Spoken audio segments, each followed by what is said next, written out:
अस्सलामु अलैकुम वरहमतुल्लाहि वबरकातुहू। सामईन मोहतरम, आज के दौर के अंदर अगर हम किसी से ये कहते हैं कि चलें भाई नमाज़ पढ़ने के लिए चलते हैं, तो जवाब तीन तरह का आता है। नंबर एक, आप चलें, हम आते हैं, अगरचे आते नहीं हैं। नंबर दो, कपड़े सही नहीं हैं। कपड़े सही नहीं हैं, कपड़े सही ना होने से क्या मुराद है कि कपड़े जो हैं वो नापाक हैं। ये तो जानवरों की सिफ्त है कि उन्हें पाकी और नापाकी का शऊर नहीं होता है, या फिर वो इंसान के जो दिमागी एतबार से सही नहीं है, दिमागी एतबार से मफलूज है, उसे पाकी और नापाकी का शऊर नहीं होता है। और तीसरा जवाब ये दिया जाता है कि कल से शुरू करेंगे।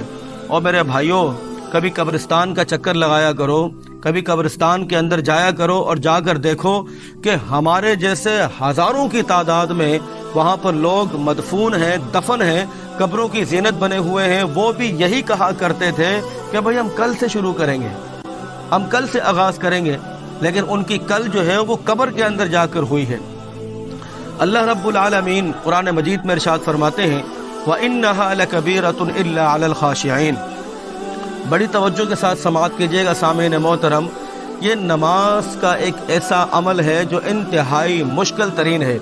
ये कोई हलवा नहीं कि आपने इसको बग़ैर चबाए हलक से नीचे उतार दिया है, बल्कि नमाज का पढ़ना ये उन लोगों को अल्लाह पाक नसीब करता है कि जिनके दिलों के अंदर खशियत है, जिनके दिलों के अंदर अल्लाह पाक का खौफ है, जो हय्या अलस सलाह की आवाज़ सुनकर बेचैन हो जाते हैं। अगर वो कारोबार के अंदर हैं या वो किसी भी काम के अंदर हैं, लेकिन जैसे ही उनके कानों पर आवाज़ आती है कि हय्या अलस सलाह, उनका जहन, उनका दिल जो है वो बेचैन हो जाता है और वो सब कुछ छोड़कर अल्लाह रब्बुल आलमीन की तरफ चले जाते हैं, मस्जिद में आ जाते हैं।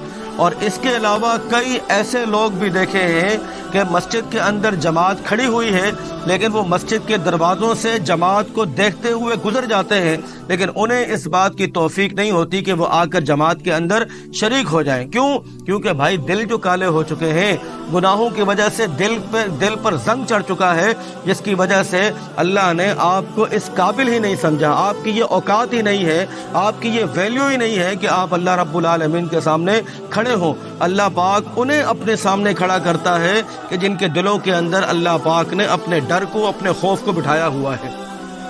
आज हर बंदा ये कहता है कि मैं जो है वो एक आलीशान ज़िंदगी को बसर करूं, मेरे पास दुख ना हो, बीमारी ना हो, मेरे पास गुर्बत ना हो, मेरे पास किसी भी किस्म की परेशानी ना हो, मैं कुन कहूँ और फयकून हो जाए, मैं दुनिया का कामयाब तरीन आदमी बन जाऊँ, मेरी हर ज़रूरत, मेरी हर ख्वाहिश, मेरी हर तमन्ना पूरी हो, मेरी सेहत बहाल रहे, मुझे बीमारी ना छुए, मैं कामयाब तरीन इंसान बन जाऊँ।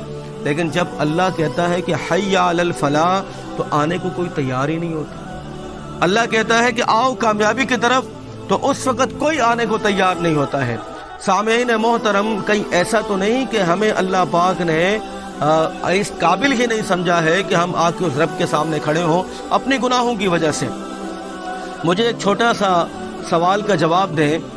शैतान, मलऊन, इब्लीस, अज़ाज़ील के नाम से जो जाना पहचाना जाता है, दुनिया का कोई ऐसा चप्पा नहीं कि जहाँ पर इसने रब की इबादत ना की हो।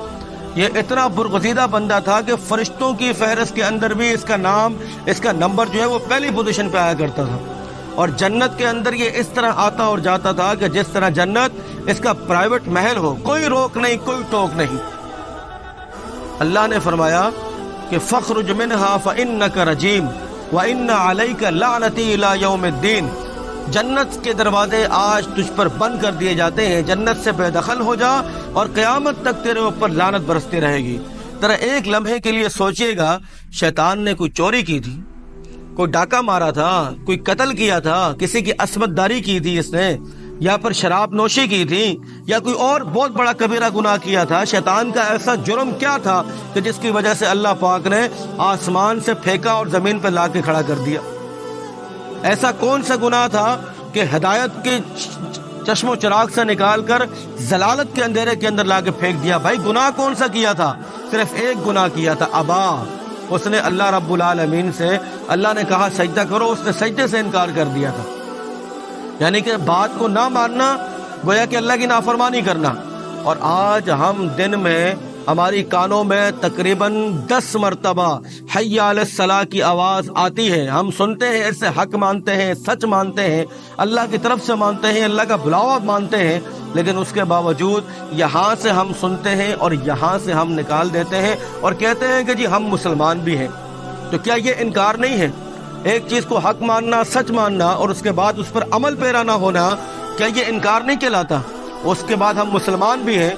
बस ये आखिरी सी मिसाल है कि एक बेटा अपनी माँ से कहता है कि अम्मा मुझे आपसे बड़ी मोहब्बत है, और माँ जो है वो ज़िंदगी और मौत की कश्मकश में है और आखिरी अय्याम के अंदर है। माँ कहती है कि बेटा मुझे ज़रा पानी पिला, मेरा हलक जो है वो खुश हो रहा है। बेटा कहता है अम्मा पानी तो नहीं पिला सकता हूँ, लेकिन तुझसे मोहब्बत बड़ी करता हूँ। माँ फिर कहती है कि बेटा पानी पिला ताकि मेरा गला गीला हो जाए, खुश हो चुका है। बेटा कहता है कि नहीं अम्मा हुजूर, पानी नहीं पिला सकता, मोहब्बत तुझसे मैं बड़ी करता हूँ। बिल्कुल हमारी यही मिसाल है कि हम अपने आप को मुसलमान कहते हैं, अपने आप को हाजी कहते हैं, अपने आप को पता नहीं क्या कुछ कहते हैं और कितने लेवल लगाते हैं, लेकिन जब अल्लाह बुलाता है तो आने को तैयार नहीं। हाँ मुसलमान हम हैं, लेकिन अल्लाह तेरे बुलावे पे आएंगे नहीं। मुसलमान हम हैं लेकिन गुनाहों को नहीं छोड़ेंगे। मुसलमान हम हैं, हम सूद का भी कारोबार करेंगे, बल्कि सूद के कारोबार के आगाज से पहले सूरह बकरा भी पढ़ेंगे। हैं हम मुसलमान।